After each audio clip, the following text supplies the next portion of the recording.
I cried for hours, lying there under the sheets praying that something would save us from the monster that came home at 5 every night. Who would have thought the monster was going to kill himself? I'm not the one who put the bullet between your eyes. Does that make it any less severe to know you were considering it? What if your mother would have woken up and saw you standing at the edge of her bed with a gun pointed at me? What would she think of you then? After I killed myself, you became a religious boy. You thought going to church and Bible study could get rid of me. But you never forgot about me. You never forgot about that night at the edge of my bed. The trigger pull away from ending my life. Even becoming a priest couldn't keep me away. Like father, like son, Ren. You're no better than me. You'll find out soon enough. Before Ren could reluctantly utter another word, his father inched back into the darkness, removing himself from Ren's life once again. Just as he had so many years before, turning around, Ren was greeted to the sight of Francis sitting on top of the dumpster, his legs swaying like pendulums. Was that you disguised as that bastard? Cheap way to make me feel bad about the things I've done, Francis. If it helps, know that he suffered greatly for what he did. He was condemned. You had a chance not to end up like him. We were willing to forgive your decisions and thoughts toward your father. After all, it was around the time you devoted yourself to God. It was only a few years later that you made the decision to become a priest. If only you stayed on the straight and narrow, we wouldn't be having this conversation. What's next then? Are you going to show me putting my mother in a retirement home? Or how I drank altar wine just because I was a little bit curious? Did I remind you, Ren, that it was you who wanted to know all the marks against you? If I were to cover every single one of them, we'd be here all night. Perhaps your old friend Victor could entertain you for a bit. The darkness closed in on Ren quicker than he could comprehend. For a brief time, everything around him submerged. He was barely able to see his own hand in front of his face. It was until the sound of chains rattling began that the darkness retreated, and from the darkness Ren could see his old friend Victor, dressed in an orange jumpsuit with cuffs around his wrists and ankles. This was a twisted game Francis was playing, one that Ren wanted no part of. Why did you do it, Ren? Victor pleaded. I thought we were in it together, yet you stabbed me in the back.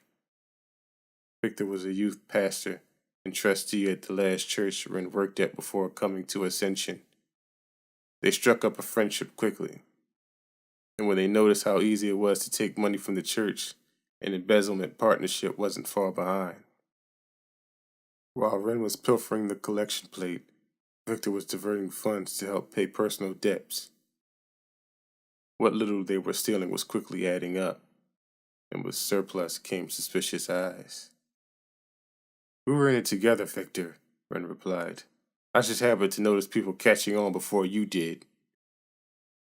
And so you just thought you'd rat me out? Save your own skin while I was taken down for what both of us did? Do you know how much time I got for what we did? I'm still in prison to this day, and I won't get out for another 15 years. I haven't seen my wife, my children. I've missed their entire childhood because of you. You knew what you were getting into when you agreed to work with me. As did you, Ren. We agreed if we got caught, we'd go down together. And yet, here you are on the outside while I'm locked in a cell every day. But you know what the worst part about it all is, Ren? I know how you weaseled your way out of getting caught. Seems like Father Alwyn was a man of the world just as we were. Ren was suspended in a state of disbelief. There was no way Victor knew about Father Alwyn. How Ren bribed him with some of the money he stole in order to save his own skin. Only he and Alwyn knew of that trade, but it seems there was more eyes on them than Ren originally imagined. Eyes that belonged to things that were not of this world. How much did you give him, Ren? Victor continued. Remind me of how much you gave up to save yourself. Tears began to stream down Victor's eyes, falling onto the rusted chain securing his hands from the freedom they longed to seek. Ren could see the despair in Victor's face, and the tears that rolled off his cheeks. He could see all he had lost and suffered. He wanted to fulfill his request. He just didn't want to admit that it only took 5,000 to save his skin. Fine, Victor said.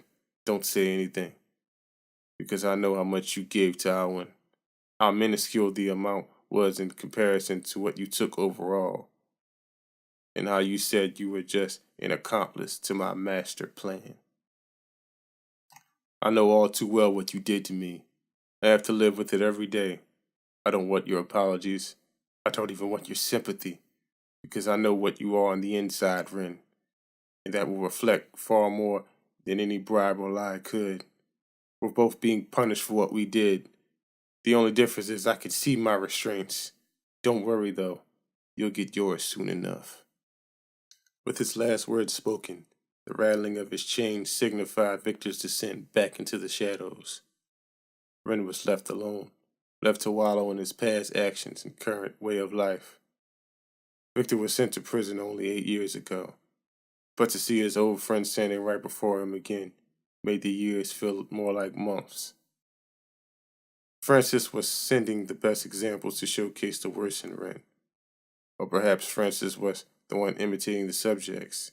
His father, Victor. Ren didn't want to see what else Francis could become. He had been reminded of the past more than he would have liked. You don't need to torment me any longer, Francis, Ren said. I've seen enough. As if nowhere to be seen, and yet everywhere at once. Francis' voice encircled Ren from all directions. No, Ren. You have yet to see everything. Were my father and Victor not enough? Were they not shining examples of my decaying piety? Silence filled the space for a time. Francis was nowhere to be seen or heard. At first, Ren assumed that his words had stuck with Francis, that the findings were shown and the lessons had been learned. However, Francis had yet to show his entire hand. The tip had been enveloped. The enormity of the iceberg was about to be submerged. The silence was taken over by a rhythmic clacking emanating from behind Ren. From the abyss came the sound of high heels against the pavement. Their wearer, a 17-year-old girl, emerged from the shadows. Ren knew all too well who she was, for she was the very girl who forced him to transfer from his first church long ago. Jamie Alexis, the girl who wore petal skirts at every one of his Sunday masses. Jamie? Ren said with disbelief. Francis, don't do this to me. Hello, Ren, Jamie replied. Too afraid to face your past? She looked just the same as the day Ren had left her behind, as if she was suspended in time for this very moment, the culmination of more than 40 years of immorality. I didn't want to leave you, Jamie, but You left me without so much as a word, Ren. We were going to get married. Do you remember telling me that? When we went to make love after Mass? And you told me how much you loved and cared for me? How special I was to you? I always wore those dresses you liked so much. Don't you remember? Jamie gave a quick spin, allowing Ren to take in over 15 years of repressed denial all at once. It was actually her standing in front of him. It had to be her. She looked just as she did when he left. Same pale complexion, same blonde hair, even the same yellow dress. It was a mistake, Jamie. We should have never gotten together. You were so young and naive, and I was 21. I didn't know what was right. You never loved me, did you? You just used me for sex and lies. I do love you, Jamie. I did love you. We couldn't keep our relationship hidden from the school. Sister Muller was getting suspicious. I had to leave or risk losing my position in the church for good. You're just a selfish fucking pig, Ren. You care more about your fake status than you ever cared about me. I did care about you, Jamie, but I was stuck between you and my career. And look what prevailed at the end of the day. You off to another town, and me groveling in the dirt,